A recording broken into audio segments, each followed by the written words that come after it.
বিএনপির ভাইদেরকে একটা কথা বলি, আপনারা হয়তো অনেকে জানেনও না। পৃথিবীতে দ্বিতীয় ইতিহাস আছে কিনা মান্না ভাই জানলে বলবেন, আমি ভাইয়ের কাছ থেকে শুনতে চাইব। জিয়াউর রহমান তো একজন সামরিক শাসক ছিলেন। একজন সামরিক শাসক সামরিক ফরমান জারি করে দেশে গণতন্ত্র ফিরেছে, পৃথিবীতে এই নজির নাই যেটা জিয়াউর রহমান করছেন। আপনারা কি জানেন এই যে জিয়াউর রহমান গণতন্ত্র ফিরাইলেন, যার মাধ্যমে আওয়ামী লীগও রাজনীতি করার সুযোগ পাইল বাকশালের পর, সেটা কিসের মধ্য দিয়ে? তখন তো সংসদ নাই, সংবিধান তো সংশোধনও করা যাইতেছিল না। কিসের মধ্য দিয়ে? জিয়াউর রহমানের সামরিক ফরমানের মধ্য দিয়ে। পৃথিবীর একমাত্র একজন সামরিক শাসক যিনি ফিল করলেন না সামরিক পন্থা দিয়ে করা যাবে না, গণতন্ত্রে ফিরতে হবে। এবং দেখেন হাসিনারে এবং আওয়ামী লীগের চরিত্রটাই হলো এইরকম, এর যে একটু ভালোবাসে তারই সে হত্যা করে। শহীদ প্রেসিডেন্ট জিয়াউর রহমান শেখ হাসিনাকে দেশে আসার অনুমতি দিছিলেন, সুযোগ দিছিলেন এবং বলছে থাক সবাই রাজনীতি করুক। আসার 1 মাসের মধ্যে জিয়াউর রহমান শহীদ হয়ে গেছে, 13 দিনের মধ্যে। এবার দেখেন এই যে আমরা এখন যারা সবাই করতেছি, সুতরাং এটা একটা বিষ। এই বিষের সাথে আমরা কিভাবে লড়াই করব? জাতীয় ঐক্যমত্য তৈরি করতে হবে। সুতরাং পলিটিক্যাল পার্টি এবং সবার প্রতি একটা কথা, প্লিজ আপনারা বিএনপিকে শতভাগ কর্নার করে দিয়েন না। বিএনপি এই আধিপত্যবাদ বিরোধী লড়াইয়ের জন্য আমাদের একটা বড় শক্তি। এই শক্তিকে এত বেশি কর্নার করা যাবে না যাতে তারা গিয়ে আওয়ামী লীগের হাত ধরে ফেলে। তারা যদি আওয়ামী লীগের হাত ধরে ফেলে তাহলে লড়াইটা তো আমাদের জন্য আরো কঠিন হয়ে যাবে। বরং বিএনপির প্রতি আমাদের চ্যালেঞ্জ হলো, যেই বিএনপি বাকশালী সংবিধানের প্রতি প্রেম দেখাবে তার শহীদ জিয়ার ছবিটার সামনে এনে বলতে হবে যে এই বাকশালী সংবিধান তো জিয়াউর রহমানই ছুঁড়ে মারছিল। বেগম জিয়া বলেছেন এই সংবিধানকে ছুঁড়ে ফেলা হবে। এখন বেগম জিয়ার চেয়েও নতুন বিএনপি আসছে, বেশি প্রেমের বিএনপি।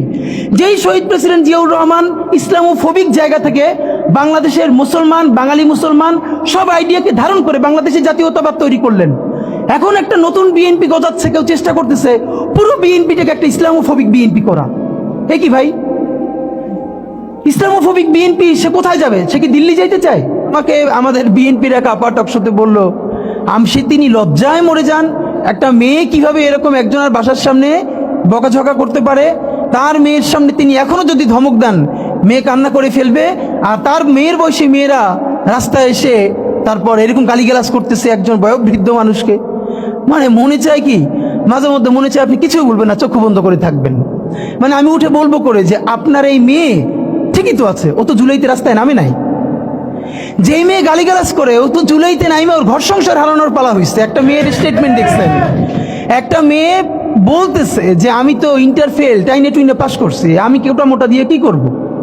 কি ভীষণ সত্য উচ্চারণ, বলতেছে এই কোটা দিয়ে আমি কি করব, আমি তো টাইনে টুইনে ইন্টার পাস করছি, আমি ফেল করছি, আমার কয়দিন পর বিয়ে হয়ে যাবে। কিন্তু আমার ভাইয়ের রক্ত দেখে আমি থামতে পারি না, আমি রাজপথে নামে আসছি। তা আপনারা রাজনীতিবিদরা যারা এই কথা বলেন না, আপনাদের বাচ্চারা ও লেভেল এ লেভেল পড়ে, এরপরে বিদেশ চলে যায়। যে কয়দিন ক্ষমতায় থাকেন দেশে এসে ঘুরে ফিরে আবারও বিদেশ চলে যায়। তা আপনার বাচ্চা তো বাংলাদেশে থাকেও না, বাংলাদেশে পড়ার, এবং দেখেন ছাত্র রাজনীতির পক্ষে তারা মরে যায়। একটা বাংলাদেশের পারলে আপনারা বলেন প্রধান সারির কোনো রাজনৈতিক দলের কোনো নেতার সন্তানেরা তার দলের ছাত্র রাজনীতি করে? একজন বলেন যে প্রত্যেকটা রাজনৈতিক দলের প্রথম 5-10 জন নেতার নাম বলেন। আমরা বলেছি ছাত্র রাজনীতি থাকতে হবে, লেজুরবাদী ছাত্র রাজনীতি না, ক্যাম্পাসে ছাত্র সংসদ হবে। কিন্তু খুব যুক্তি দেওয়ার চেষ্টা করেন। তখন যখন বললাম যে আপনার সন্তান কি ছাত্র রাজনীতি করে, যদি বিএনপি হন আপনার ছেলে কি ছাত্রদল করে, যদি জামাত হন আপনার ছেলে কি ছাত্র শিবির করে, কোনোভাবে ইন্টার পাস পর্যন্ত করে, তারপর তো বিদেশ পাঠাই দেন। আপনার নিজের ছেলের এত ভালোবাসেন, মেয়েরে ভালোবাসেন, বিদেশ পাঠাই নিরাপদ রাখেন, আর এইখানে অন্যের সন্তানরা এসে জীবন যুদ্ধ করাইতেছেন যে খুব দেশ উদ্ধার করতেছেন। এইসব ভণ্ডামির একটা পর্যায়ে থাকে, এগুলো বন্ধ করতে হবে।